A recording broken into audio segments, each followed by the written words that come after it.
Good evening. On behalf of the Indiana University College of Arts and Sciences, I would like to thank you for joining us. I'm Vanessa Clow, and I serve as the college's Director of Alumni Relations. Our Food for Thought live streaming series serves as an opportunity for our alumni and friends to hear from faculty experts, explore topics of interest, and stay connected with IU and the College of Arts and Sciences, regardless of your location.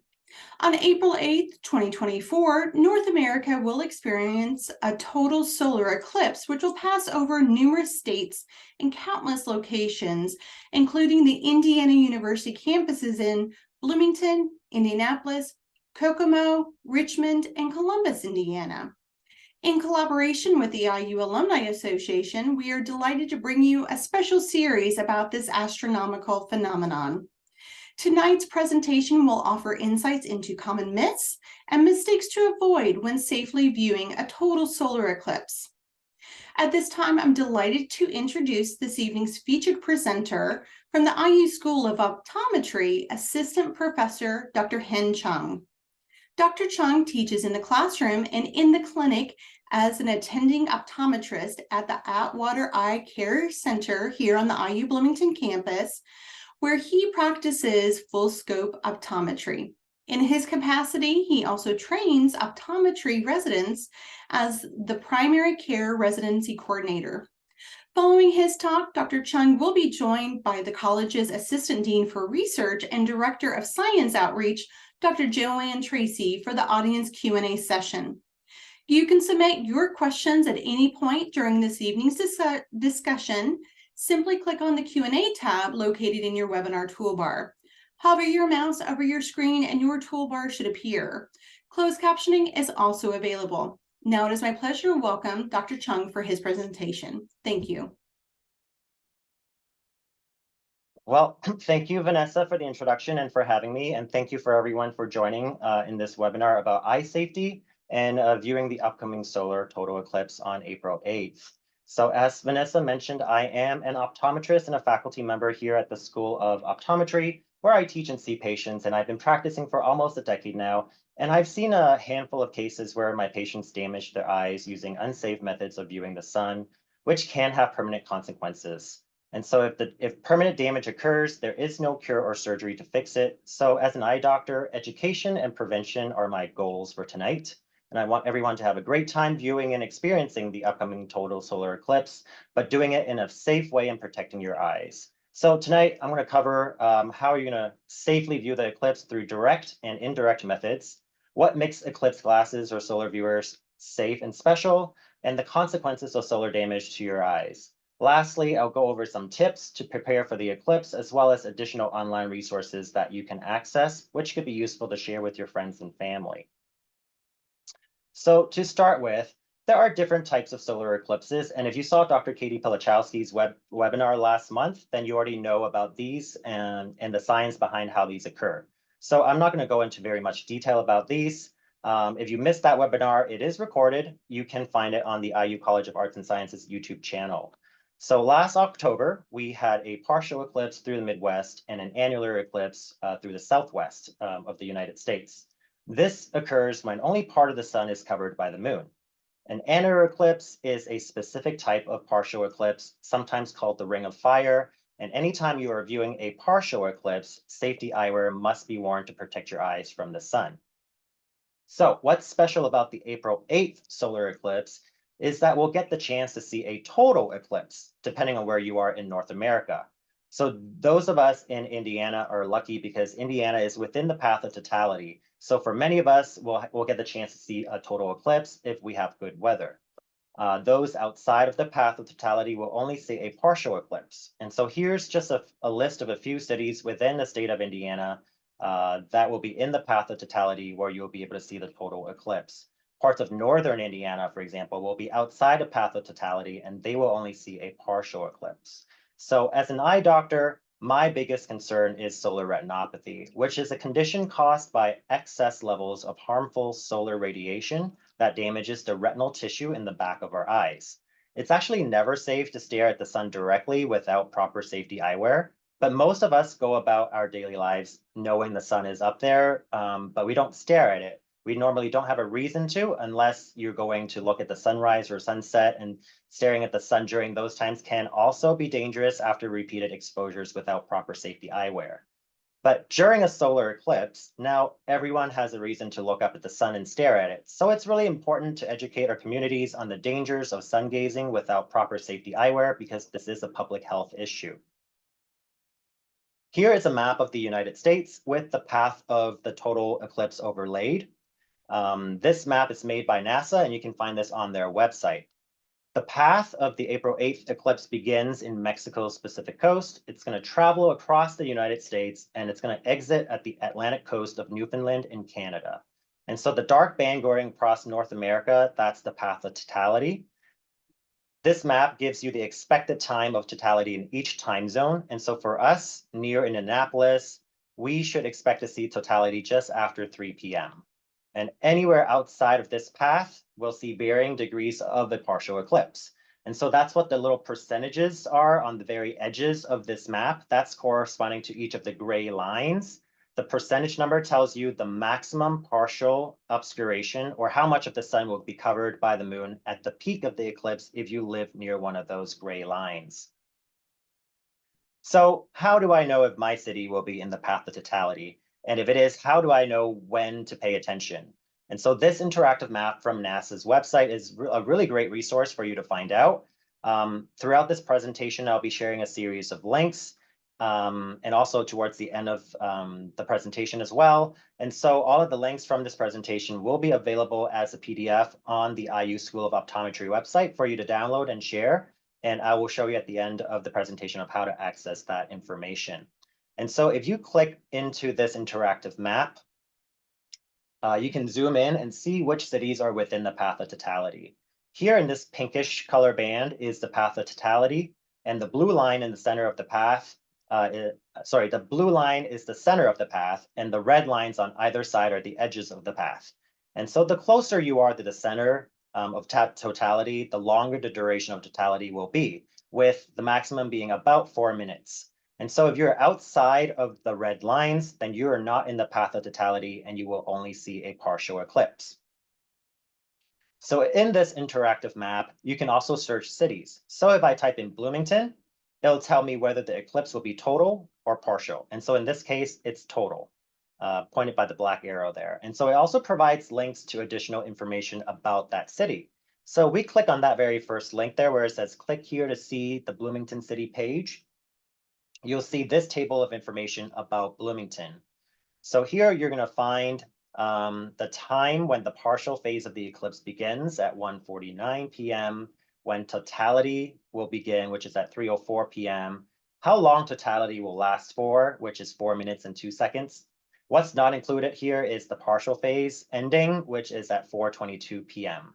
This table also tells you where the first bite or first contact is, and we'll come back to that in the next slide. So here are those times in table form for Bloomington. And so for the first bite at 4:30, this is what astronomers call the location on the sun's disk where the partial phase will begin. So if you think about the sun with clock hours, the moon will take its first bite out of the sun at the 4:30 o'clock position.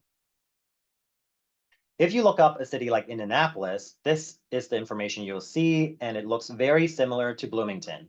The partial phase begins at 1:50, totality begins at 3:06, and the duration of totality is 3 minutes and 49 seconds. And so here are those times kind of side by side for you to compare. The eclipse will travel at over 1,000 miles per hour. And so you can imagine the eclipse is going northbound on I-69 from Bloomington to Indy, which is only about 50 miles apart. And so it'll get there a minute later. And so that's why all the times in Indy are slightly behind Bloomington. And so with these times in mind, I would recommend setting an alarm for each of the phases so that you don't miss it, especially for totality, which only lasts for a few minutes. And it's the only time where you can look at the total solar eclipse without special solar filters. So both Bloomington and Indianapolis are in the path of totality. But if you look up a city like Fort Wayne, for example, this is what you're going to see. So Fort Wayne will be outside the path of totality. So the eclipse will only appear as a partial eclipse for the entire duration of this event. And when you look at the times, you're going to see when the partial phase begins at 1:53. And instead of when totality begins, you'll see a time at maximum coverage, which is at 3:10. This also shows you the magnitude or how much of the sun will be eclipsed at maximum. And for Fort Wayne, that is 99.72%. So for any city that is outside the path of totality, like Fort Wayne, even if there is over 99% of the sun getting eclipsed, it's still going to be a partial eclipse. So that means that there is no time at which it is safe to look directly at the sun without eye protection. Even in the case of an annular eclipse last October, that is still a partial eclipse, and so solar filters needed to be used at all times to view the partial phases of the eclipse. For a city like Indianapolis or Bloomington that are inside the path of totality, we will experience 3 to 4 minutes of totality where the sun is 100% blocked by the moon. And during totality, it is safe to view the total solar eclipse without any safety eyewear. Anytime outside of totality, that means the partial phases of the eclipse before and after totality, safety eyewear must be worn to protect your eyes for direct viewing. So if we use Bloomington, for example, the partial phase of the eclipse is going to start at 1:49 p.m. Right up until 3:04, you have to use your solar filters to view the partial phases of the eclipse. After 3:04, the total phase of the eclipse will begin. Now, if you want to, you can take your eclipse filters off and look at the total eclipse directly. And also, I would recommend looking around your surrounding to see how your environment has changed and how different the world looks during a total eclipse. At 3:08, that's when the total eclipse phase will end. And so if you are looking directly at the total eclipse, the moment you see a little sliver of light creeping back at you, it's time to put your filters back on. If you want to be extra safe, you can set an alarm on your phone to remind yourself to put the filters back on just before the end of totality. And then at 4:22, the partial phase of the eclipse will end. Here is another great resource that shows you all the areas in Mexico, the US, and also in Canada that the path of totality will pass through. So if you're traveling or if you have friends or family in those areas, you can share this link with them. And so if I click on Indiana, for example, this is what you're going to see. It's going to provide you a lot more information about specific cities. So that's all those little blue lines that you see in there. So there's going to be additional links that you can click into each of those cities to read more about when the phases of the eclipse is going to occur in each of those areas. So I've said several times now that it's really important to use solar filters to view the partial phases of the eclipse. So you might be wondering, well, what happens if you stare directly at the sun without the solar filters? And so if you expose any kind of biological tissue to too much sun and solar radiation, it can cause a photochemical reaction. And when this happens, it can cause the formation of reactive oxygen species, which can then damage our cells and potentially kill the cell. So let's break down the key parts from that first bullet point, starting with a photochemical reaction. So a photochemical reaction means a chemical reaction is occurring from the absorption of light energy. This type of reaction in and of itself is not inherently a bad thing. We're going to go over some examples of that later. Also, this is very different from a thermal energy where light energy is converted into heat, and we'll explain that just a little bit later.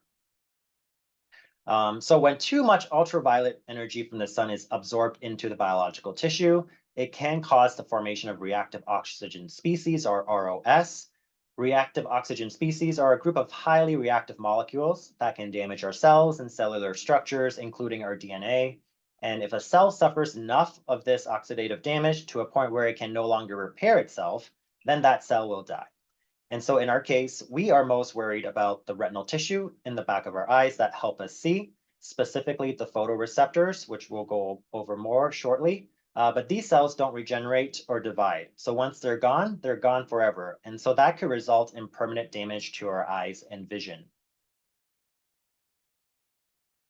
So here's an example of a photochemical reaction that is good, photosynthesis. So you can think back to your middle school or high school science class where you may have learned this. This is the process in which plants convert carbon dioxide and water into sugar and oxygen using sunlight. And so without it, we wouldn't have life as we know it today. Now, while humans can't photosynthesize, we do produce vitamin D in our skin when it is exposed to ultraviolet radiation.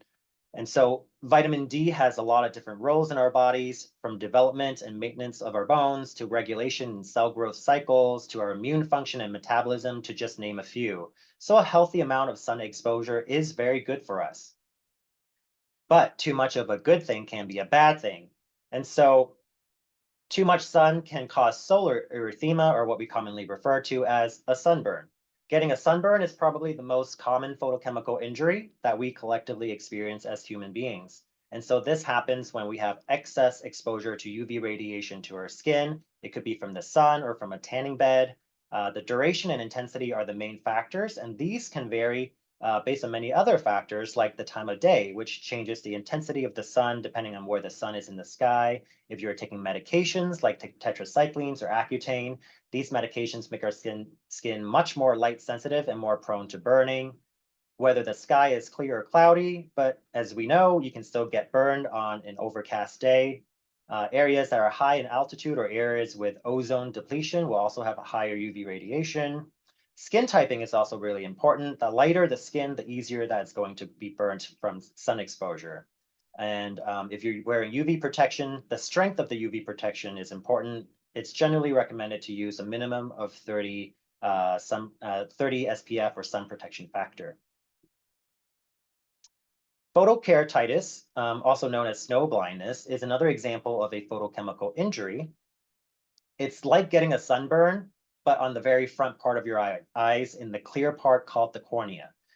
This is a common injury that happens in outdoor winter sports like skiing, snowboarding, and snowshoeing.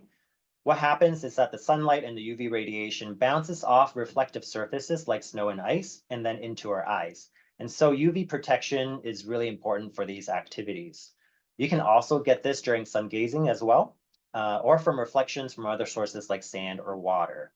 And so this picture here is showing you a yellow dye called fluorescein that's instilled into the front part of the eyes. And when we put that in there, it stains areas that are damaged. And so all the little yellow dots are areas where the corneal tissue is compromised from photokeratitis.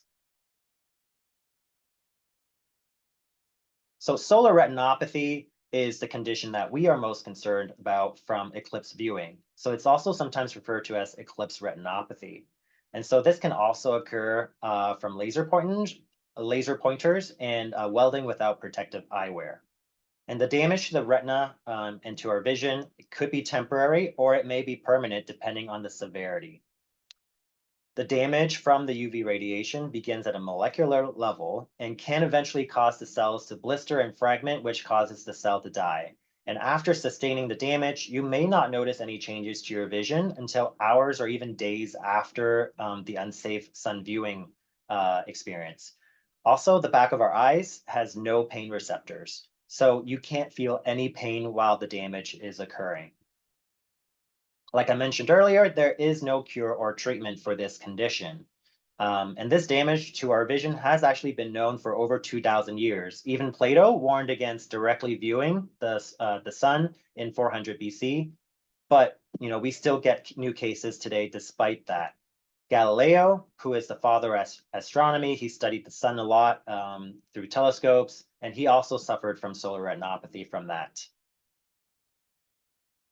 So to understand why this condition happens, you first need to know how the eye works, and it works a lot like a camera. And so the front part of the eyes has some focusing lenses. The iris controls the pupil size of the eye, which is like the aperture that controls how much light gets into the camera. And the back of the eye has the retina. That's a thin neural tissue, kind of like a film strip to capture the image. And so if you damage the film, then you're going to damage the photograph. And in this analogy, that would be our vision. And so if the retinal tissue gets damaged from solar retinopathy, this could potentially lead to permanent changes to your vision. So many of us has probably tried to burn things on a sunny day with a magnifying glass when we were little. So this is similar to if you were to stare at the sun. So in this analogy, the natural crystalline lens in our eyes is like the magnifying glass, and it's focusing light to a point in the back of our eyes in the retina. And so in this analogy, the retina is the dry piece of paper that we're trying to light on fire. Except Retinal tissue, unlike a dry piece of paper, that's a wet biological tissue, and it's surrounded by water and blood that helps absorb and transfer heat. So the damage is not thermal, but it's photochemical. And so that it's the UV radiation that gets absorbed by the retinal tissue. And this excess energy causes electrons to be dislodged from the atoms that absorb the energy, which then begins the chemical reaction to form the reactive oxygen species. And so with reactive oxygen species, or ROS, those will then go around to damage the cone and the rod cells, and those are the photoreceptor cells. These cells are very important because they are responsible for the first step of our vision. As an eye doctor, this is what I see when I examine the inside of your eye. And so on the right, this is a photograph of the back of my eye. And so two important landmarks here, it's the macular region, which is responsible for our central vision, and also the optic nerve, which is like a cable that connects our eye to the brain that transfers all the visual signals from our retina. And if we took a scan through the macula in this green line, on the left, that shows you the scan of all the layers of the retina. And that's the neural tissue that makes up the back of our eyes. And it's like it has a lot of different layers, kind of like an onion. And you can see that in those alternating bright and dark bands. And so in this scan, this area here is the macula. And the small little divot in the center is an area within our macula called the fovea. This area is the highest resolution of our vision. And so if you're watching this presentation right now, or if you're scrolling on your phone or clipping your toenails, you're using your fovea to see clearly what you're doing. And so the fovea has the highest resolution by design because it has a very high density of photoreceptors. So you can think of them like pixels on your computer, on your TV screen. And so there's a lot of them packed densely right in the very center in the fovea. That's where our sharpest central vision is. And if we go further out a little bit, the photoreceptors get a little bit more spread out, the pixels get a little bit bigger, and the resolution gets a little poorer and blurrier. And so you can test this out really simply if you just hold one thumb in front of you straight ahead and then another thumb kind of a few inches to your right or your left. If you're looking at the thumb straight ahead, your other thumb should look very blurry. And so that's because you're using your peripheral vision to see the other thumb, and the resolution in our peripheral vision is very poor. And so the fovea is really important because that's our clearest vision. It's also the area where we're going to direct our vision to look at the sun when we stare at it. And that's why it's the area that will get damaged. So this is a case of a patient that I saw with solar retinopathy. They were 20 years old at the time, and they came in with a complaint of a gray spot in their vision. It started the day before in both eyes, and it's very blurry right in the center of their vision. They reported that they were sun gazing for about a minute or two for a few days. And so note that this case is not related to an eclipse at all. They were just sun gazing on a normal, regular day. So here are their retinal scans on day one. We see this little hyperreflective lesion in the fovea, and we see disruptions in their photoreceptors. And it's more severe in the right eye, which is on the left here, than the left eye, which is on the right. At the 1 week follow-up, the lesion is starting to resolve. We still see some fragmented cellular debris in the outer retina, presumably from the damaged photoreceptor cells. And then at the 1 month follow-up, this is considered the endpoint or the resolution of this condition. And we don't expect any more improvement after this. And so in the right eye, we see a tiny little gap of damaged or missing photoreceptors there at the fovea. And there's a very small disruption in the left eye as well, but it's much more subtle. So what does that translate to for their vision? So they were seen first in 2015. They had 20/20 vision in both eyes. In 2018 was when they came in and presented with solar retinopathy. Their entering acuity was 21/25 in both eyes, and that worsened to 21/50 a week later. And then it improved to 20/25 in their right eye and 20/20 in their left eye at the 1 month, and that has persisted and even to our latest examination in 2021. So this patient was actually pretty lucky. Even though their vision permanently reduced to 20/25 in the right eye, they still had normal day-to-day function and was asymptomatic at the end of the day. And to give you an idea what the 21/25 or the 21/50 vision looks like, so right here, the two columns in the middle, is showing you really blurred out text. And so with our patient seeing 2125 and 2150, that's going to be right in between those two columns of really blurry letters in the center. And so luckily, this patient recovered pretty well. But you can imagine if this were permanent, this could really alter your quality of life significantly. So here are some symptoms that you may experience if you were to unsafely watch the solar eclipse. And I'm using macular degeneration and cataracts as examples here to simulate solar retinopathy because these are common eye conditions that many people have already heard of. And so with macular degeneration, that's damage to the macula over time, and that can create scotoma or a blind spot to our central vision. With cataracts, that's the natural lens inside our eyes going from clear to cloudy. And this happens to everyone if you live long enough. So the more birthdays you have, the more cataracts you'll have. And when the lens inside our eyes go cloudy, it can make your vision kind of blurry. And so a blind spot or blurry vision are possible side effects of solar retinopathy. Other than that, you might also experience something called metamorphopsia, which is distortion to your vision. And so that if we show you a grid with lines going up and down and left and right, the lines may appear distorted or wavy in certain parts into your vision that is damaged. And this can also be accompanied by a blind spot as well if the damage is severe enough. And here's a case report of a 60-year-old man with more severe solar retinopathy than the patient that I just showed you. And so just for comparison, on the left, these are the pictures of the back of my eye and the scan of my macula. And on the right, that's the picture and scan of the patient with solar retinopathy. And on the photograph for on the left side, if you look right in the very center part of that darker area in the macula, there's a little light yellow lesion within the area that's damaged.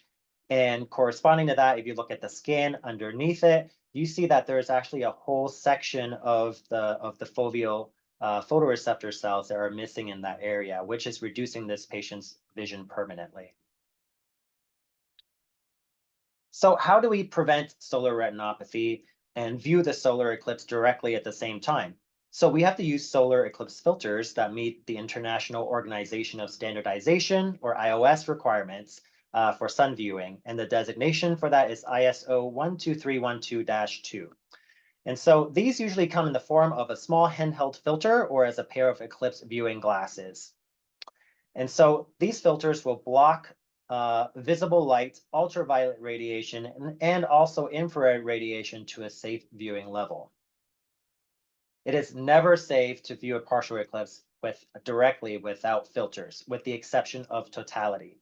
And so because we are in the path of totality, that's the only time that we can view the eclipse without needing the filters.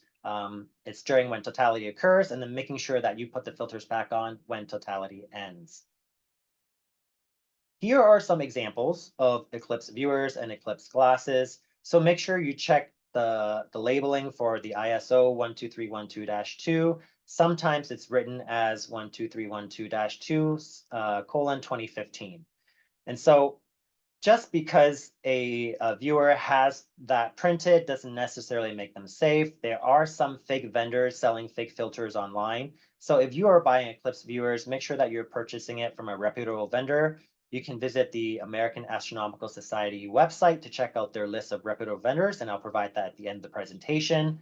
And they also have instructions for you to check the filters yourself to see whether they're legitimate or not. There's also a YouTube video from NASA that I'll share with you at the end.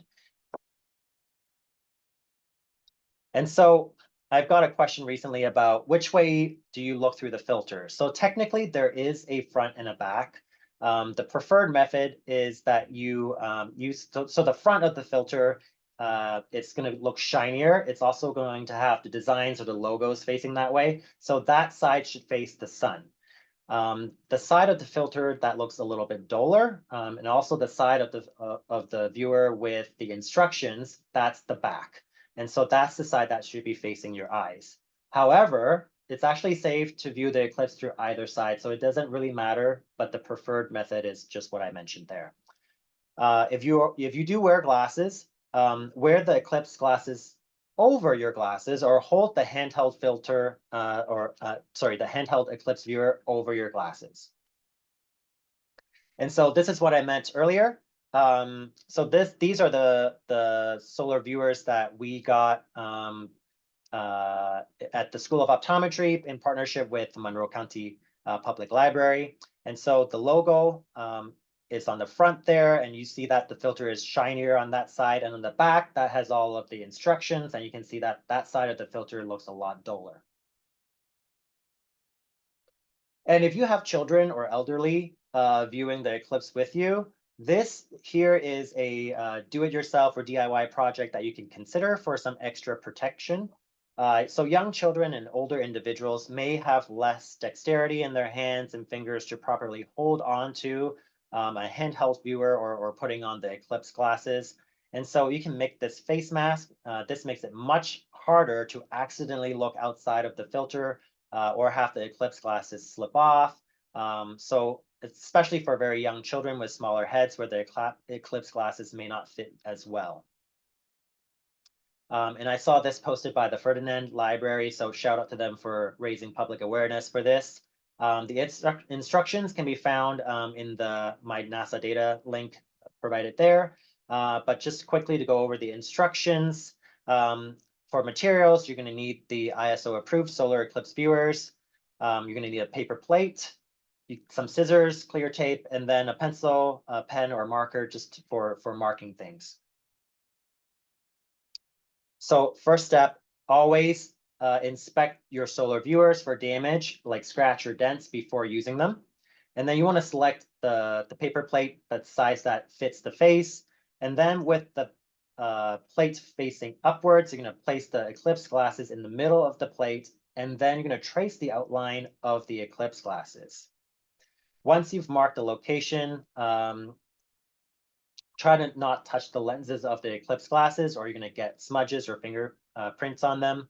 You're going to also mark where the glass arms are going to connect. And then you're going to cut out the sections from the paper plate for the lenses, and also cut out a slot in the plate for where the arms of the Eclipse glasses will go. And so then you're going to pop those little pieces out, and then you're going to insert the arms of the Eclipse glasses through those little slots on either side, and then making sure that the outside edges of the glasses are completely covered by the plate. And then what you can do after that is cut a triangular section for the nose and the mouth. And so for children, for smaller children, you may want to do a more narrow triangle to fit their face. You might also consider adding a string or a ribbon as earpieces to help kind of tie that on their face. If their head is smaller, the Eclipse glasses may not hang onto their ears as securely. And then you're also going to want to add tape to the glasses to tape it against the plate to secure them in place. Make sure that you don't put the tape over the filter themselves, just over the cardboard part of the filter. And then you can also decorate them if you want, and then make sure you check for proper fit. So I've had a lot of patients recently ask me about sunglasses, whether those are safe or not for eclipse viewing. These are absolutely not safe.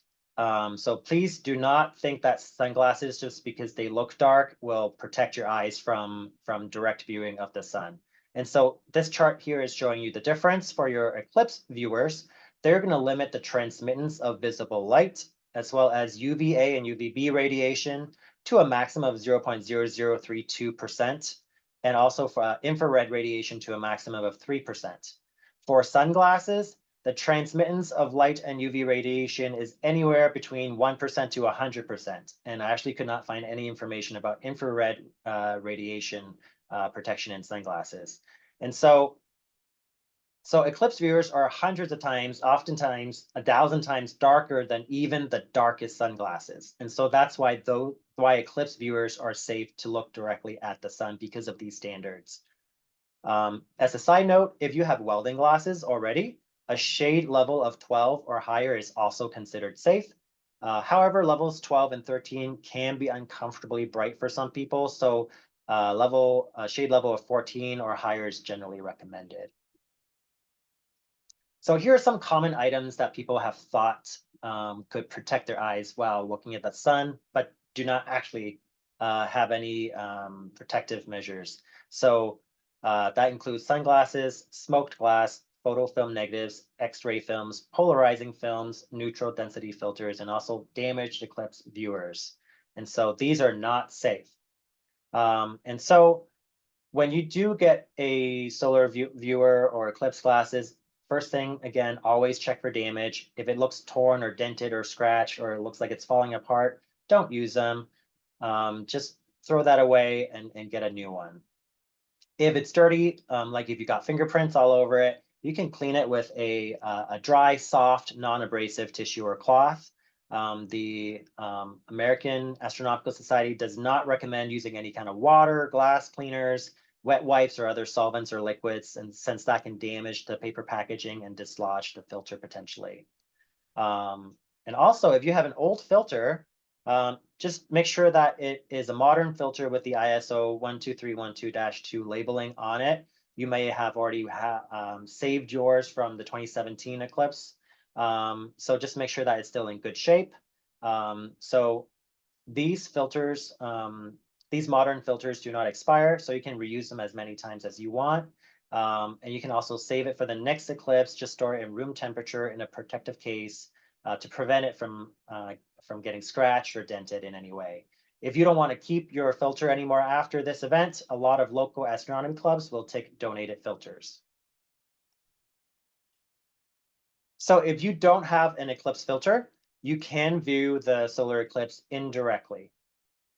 And so I think, let's see, I think most of us have these kitchen utensils at home, a skimmer, a colander, or a cheese grater. And so, dig around your kitchen, just find something with holes in them. And so what you can do with these is if you just hold it up on a sunny day and look at the image that's being projected through the little holes. So this image here is just showing you on a regular day on a normal sun without the eclipse. Each of those little holes is showing you an image of the sun, basically. And so in these other examples here, this is showing you what happens during a partial eclipse. So you're going to see a little crescent shape as the moon starts to cover the sun. Make sure that you are not looking through the pinholes at the sun. You are using these pinholes as a projector to look at a projected image of the sun. So make sure you do this with the sun behind your back, and then you hold this up and you're looking at the projected image. So you can also create your own pinhole projector. And so this could be a fun family activity. You can just punch little small holes into a piece of paper or cardboard, hold it against a piece of white paper or a cloth to provide good contrast. You can also put your fingers together to form a waffle pattern. And the little gaps between your fingers will also form a pinhole effect. And if you want to create your own fancy pinhole projector, you can go visit the NASA website or the American Astronomical Society website. And also in our IU Department of Astronomy, all of these links has instructions for how you can make your own pinhole projector at home. If you're going to be in an area with trees that still has leaves on them, the little gaps between tree leaves actually will form natural pinholes. And so if you look on the ground, you're going to see the projected image of the eclipse showing up as little crescent-shaped lights. And so here in Indiana, unfortunately, we're not going to have a lot of leaves in April. So this is not going to work for most of us who are here locally. But if you are down in warmer weather where your trees have leaves, this could be a really interesting sight to see. You can also use binoculars as a projector. And so in this image, what you're seeing is that the binoculars are focusing the light and projecting a partial eclipse onto a white piece of paper. And so if you try this, and I cannot emphasize this enough, do not look directly through the binoculars at the sun. So devices like unfiltered binoculars, cameras, and telescopes, they all work to focus light. And so this can actually increase the intensity of damage if you look through these devices. There are specially designed binoculars and telescopes with special filters already built into them, specifically for the purpose of sun viewing that you can purchase. There are also special filters that are designed to go over a normal unfiltered binoculars, camera, or telescopes to make those safe. And so again, you can visit the American Astronomical Society website for more information about where to buy those filters if you're interested.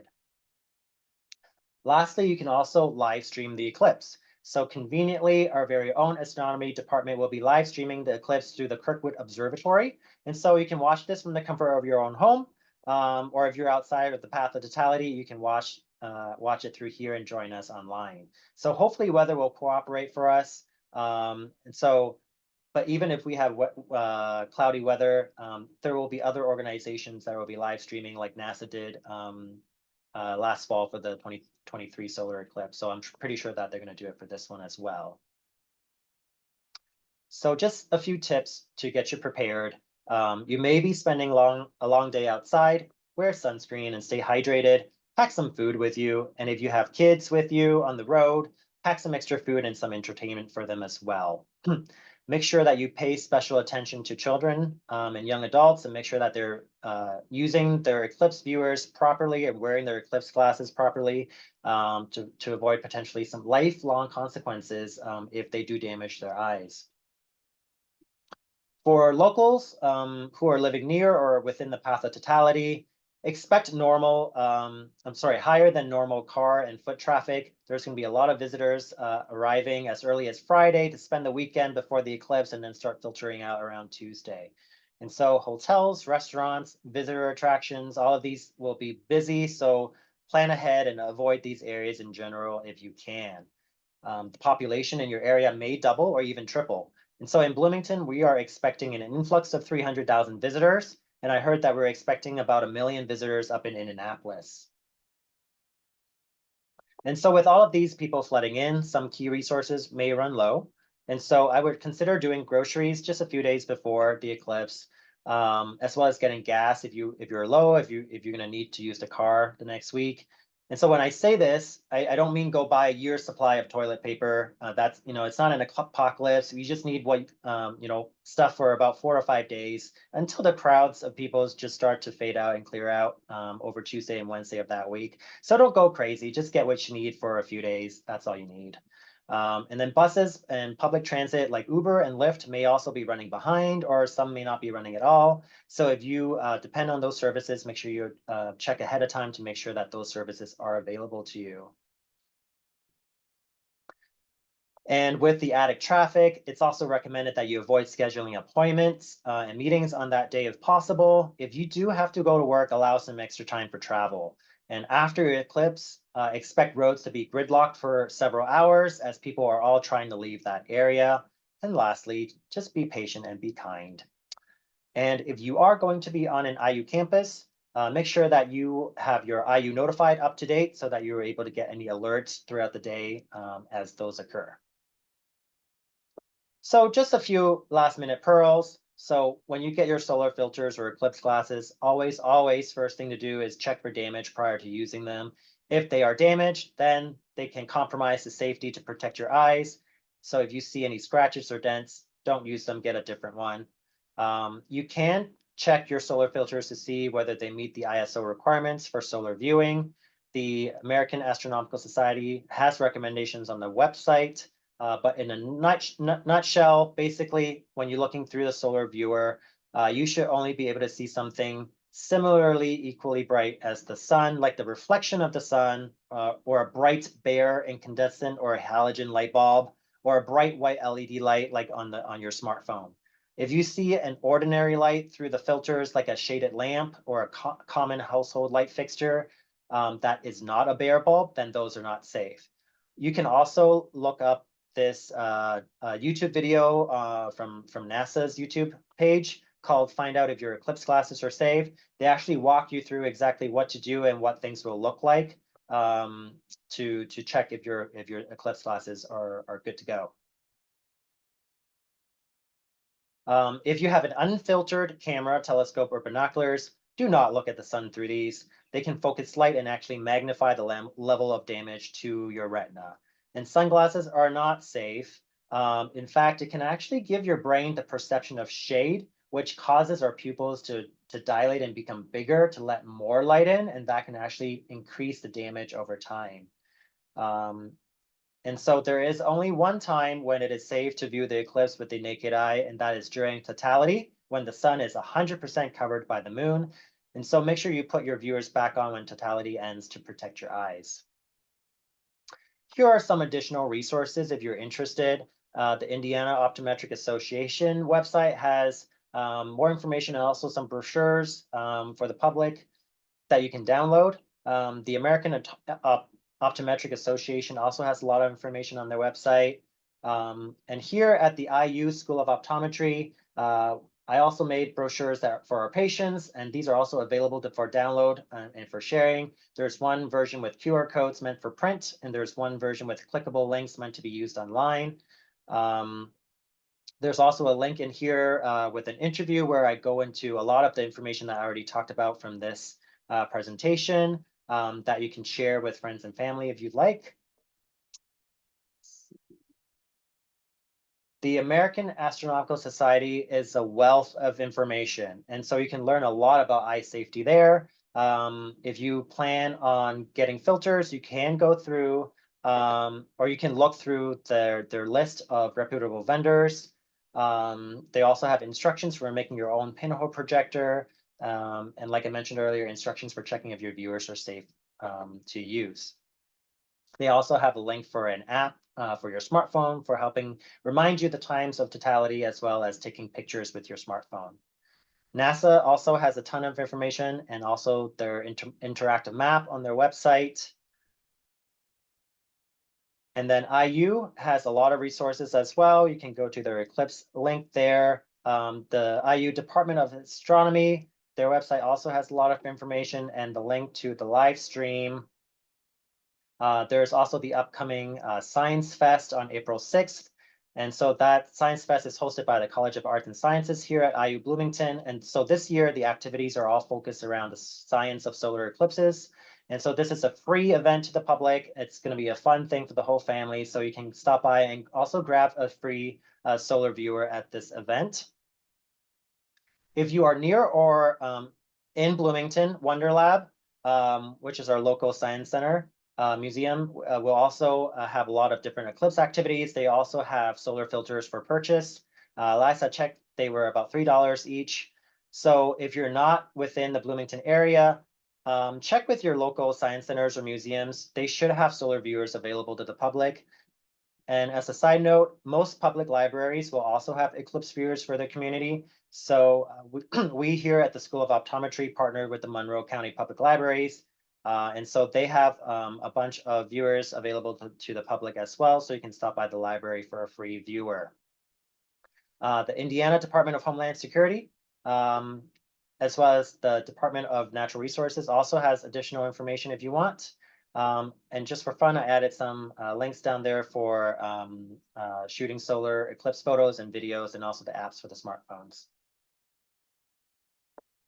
And so, like I mentioned earlier, all of the information and all the links to all the resources, you can get it from our IU School of Optometry website. So if you go to optometry.iu.edu, that's what the webpage is going to look like on the front. And so on the bottom there, you're going to see a link for eclipse information. When you click in there, this is going to give you additional links to the brochures that you can download and share, as well as links to additional information.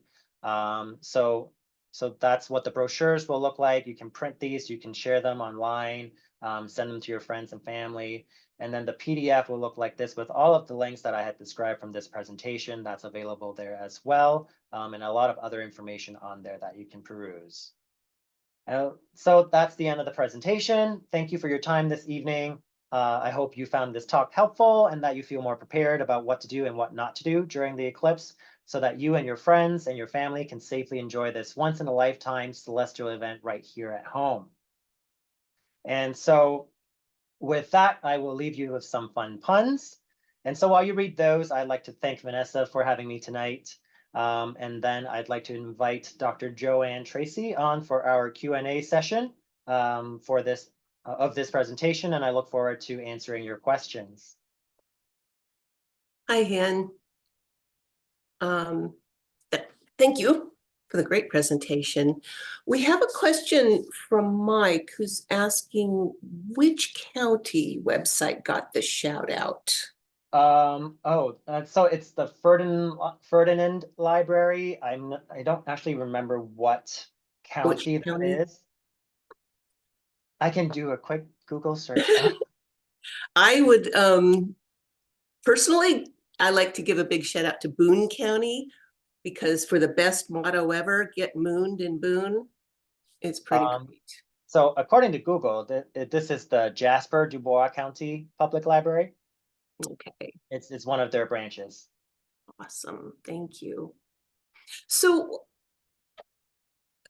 how common do you see the sun damage in the backs of eyes? One of the things I'm thinking of is like when I used to go visit my brother who lived in Hawaii at the time, and he lived on the west side of the Big Island, and people were always watching the sunset, and I mean really watching it. Is that the sort of thing that would eventually, result in this kind of damage that you're talking about? Right. So if you're watching a sunrise or a sunset, just with the angle of light from the sun, it's much weaker than if you were looking at it at like overhead. And so it typically will take repeated exposures of staring at a sunrise or sunset for damage to accumulate over time. And so one of the issues with staring at the sun is just because staring at it a few seconds at a time does not make it safe. It's not like thermal energy where it's going to kind of disperse. With ultraviolet radiation, this energy, the damage accumulates the more you look at the sun. So it's going to, every few seconds that you stare and then look away, that actually accumulates and adds up eventually to then cause the damage. And so if you watch the sunset or sunrise enough times and you're staring directly at the sun when that happens, there are case reports of people developing solar retinopathy from that. But in general, I've been practicing for about a decade now. I would say I've only seen just a small handful, maybe like 4 or 5 patients who've had solar retinopathy. I've actually also had a handful where they damaged their eyes from laser pointers or unsafe laser uses in laboratory settings. So those are also ways where you can get this type of damage in the back of the eyes. So I would say with all of the education and public awareness that we are putting out as the year goes by, and we're learning more and more, and we're getting better at communicating and spreading this information and knowledge, we are seeing less and less of this happen. And especially also since 2015 with the new adopted ISO standards for those filters globally, I think that definitely has helped, because before that, every kind of region had their own standards. There was nothing that was kind of, a global standard. And so people were just kind of using whatever. And so that's, I think, part of the issue from before. So luckily, we're at a much better place today to be safely viewing the solar eclipse. Well, that is good to hear that it's not terribly common and you don't see it too much. So Jill asks about, well, specifically about her dog. She says she has a question about her curious dog who stares at the moon and the sun. Should she keep her inside during this event? This is interesting because I've heard so many people comment that, oh, you don't have to worry about animals. They know better than to stare at the sun. But what Yes, if they are sun starers? right. Yes, that's the general sentimentality for animals and pets. So I would say something similar along those lines of not worrying too much about, like sheltering your animals inside during the eclipse. Most animals don't stare at the sun, but they do pay attention to kind of the ambient light in their environment. And so when it starts to get dark, you may start to notice some nocturnal behaviors in certain animals. Like if you have chickens, for example, pay attention to them. They might start, going back to bed. And then when the sun comes back out after the eclipse, they might come back out, and some of them might be screaming. So it'll be interesting to see what happens with them. But I would say in general, I wouldn't worry too much about having your cats or your dogs being sheltered inside to avoid staring at the sun. They generally won't do that. Do you know of any apps that could help you you know, you mentioned setting an alarm on your clock for what time. Are there any apps out there that will do that for you, where, you know, it'll say, okay, it's safe to take your viewers off now, or send a little alarm? It seems like there would. Are you aware of any? Well, so the the totality app that you can get that's recommended through the American Astronomical Society. I believe on that app, it will show you that you can find out the times of when totality begins and when it ends. I'm not sure that within the app, you can set an alarm to tell you. So you might just need to set a different alarm on your phone, but you should be able to look up the times on the app. And so those links to those apps are also that I provided earlier. They're also on that PDF on our school's website. So since the damage can, you know, potentially build up over time, let's say if you just, you know, watch too many sunsets, what sort of things should you be looking out for in terms of what would indicate to you in your vision that that you might be on the verge of sustaining damage, or maybe even have sustained a little bit? What would the symptoms be? Right. So you would be looking out for blurry vision to the center part of your vision. You might notice some distortions, or you might notice like an area that looks a little grayed out or just fuzzy. And so if the damage in your eyes is mild enough, when you have both eyes open, you may not actually even know something is damaged, because one eye will help compensate for the vision for the other eye. And most of us don't go about checking our vision by covering an eye just to make sure, okay, that looks fine, that looks fine. But if you do notice some changes to your vision, or if you have some discomfort to your eyes after a sun gazing or an eclipse viewing event, definitely go and see your local eye doctor, so that we can take a look at your eyes and help diagnose and help you navigate through what's going on. Terrific, terrific. Okay, and then one last question that I really was interested in this is, if you have a viewer, a proper one that works well, and you're watching the partial eclipse, and once it reaches totality, would you even be able to see anything through that viewer? I mean, Oh, that's a good question. I think, I mean, that could be well, okay, I shouldn't make any, I shouldn't put answers in That's a your good mouth. question. I'm actually not sure. That would be a good question for Dr. Pilachowski. So I would say when the sun is totally eclipsed, it will have a similar brightness to a full moon. And so, like a full moon, it is equally as safe to look without any safety eyewear during a total solar eclipse. And Yeah. so you know, personally, I've never experienced a total solar eclipse, so I'm not sure what the answer is to that question. So I guess I'll find out on April 8th. But yeah, if you're watching the solar eclipse and suddenly you see nothing, and if you check the time and it's right around where totality is, then yeah, probably totality is happening, and it would be safe to take off the solar viewers. Great, thank you, Hin. Vanessa, I think we can hand it back to you now. Great. Thank you again so much for participating in this evening's live stream.